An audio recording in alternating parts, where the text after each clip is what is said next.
इस कार्यक्रम का मकसद किसी की भावनाओं को ठेस पहुंचाना नहीं है। हम सिर्फ समाज से जुड़े उन गंभीर मुद्दों को दिखा रहे हैं जिन पर चर्चा और बहस करने से अक्सर लोग बचते हैं। पर आप पर असर क्यों नहीं होता? असर। और आज असर में हम बात करेंगे नशे की। नशा किसका? मोबाइल का।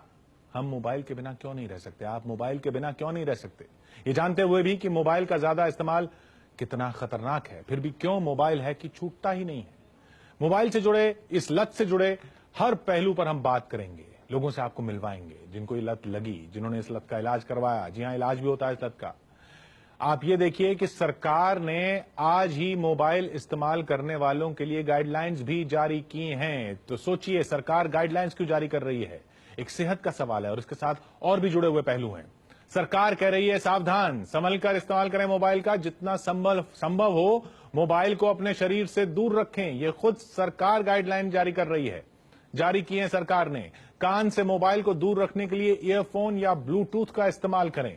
कान से दूर रखें मोबाइल को, अपने सिर के पास न रखें। सावधान रहने की जरूरत है। मोबाइल पर ज्यादा देर बात न करें, ज्यादा लंबी बात न करें। संभल कर इस्तेमाल करें मोबाइल का, बच कर इस्तेमाल करें मोबाइल का। यह सरकार की गाइडलाइन है कि ज्यादा से ज्यादा मैसेज का इस्तेमाल करें, बात कम करने की कोशिश करें। अगर मैसेज से काम चलता है तो मैसेज का इस्तेमाल करें।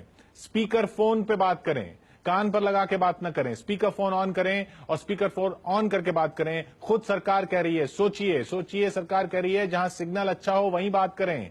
बात करते हुए चले नहीं, सिग्नल वीक होता है, मोबाइल सिग्नल को पकड़ने की कोशिश करता है। चलते हुए मोबाइल पर बात न करें। जब मोबाइल सिग्नल पकड़ने की कोशिश करता है तो रेडिएशन ज्यादा होती है, खतरा आप पर ज्यादा होता है। यह सरकार की गाइडलाइन है।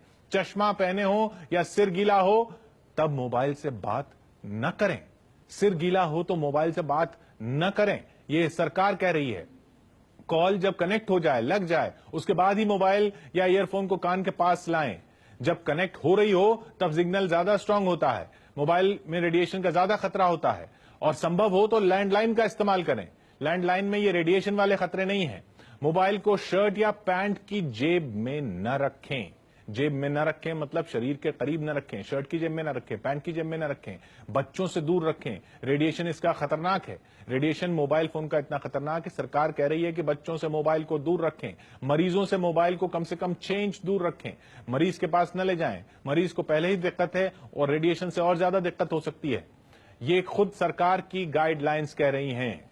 सरकार की गाइडलाइंस कह रही हैं। ये सरकार ने यह भी बताया है कि कुछ भ्रम है मोबाइल के बारे में, उनको भी दुरुस्त कर लीजिए। भ्रम यह है कि मोबाइल से सिरदर्द होता है, इसका कोई वैज्ञानिक आधार नहीं है। सच यह है कि इसका कोई वैज्ञानिक आधार नहीं है, यह सरकार ने साफ किया है। सरकार ने यह भी साफ किया है कि भ्रम है कि कार में बात करने से रेडिएशन से बचाव होता है, क्योंकि कार बंद होती है तो रेडिएशन कम आती है। कार में रेडिएशन का ज्यादा प्रभाव होता है उल्टा। सरकार कह रही है, सरकार ने जो गाइडलाइंस जारी की उनमें इस भ्रम को भी दूर किया गया है। और इस भ्रम को भी कि ब्रेन कैंसर हो जाता है मोबाइल पे बात करने से, इसका कोई वैज्ञानिक आधार नहीं है। तो ब्रेन कैंसर का वैज्ञानिक आधार नहीं है, लेकिन खतरनाक है, रेडिएशन खतरनाक है। मोबाइल टावर से दूर रहें, यह भ्रम है। टावर से नहीं, एंटेना से दूर रहना है आपको। टावर अपने आप में कोई खतरा नहीं है, टावर पे लगा एंटेना खतरा है।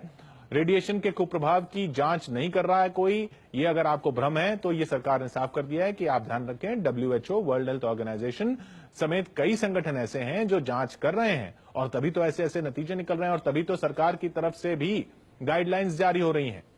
ये तो हुई रेडिएशन की बात, सेहत पे सीधे खतरे की बात। इसके अलावा भी बहुत से ऐसे खतरे हैं इस नशे के, जैसे किसी भी नशे के होते हैं।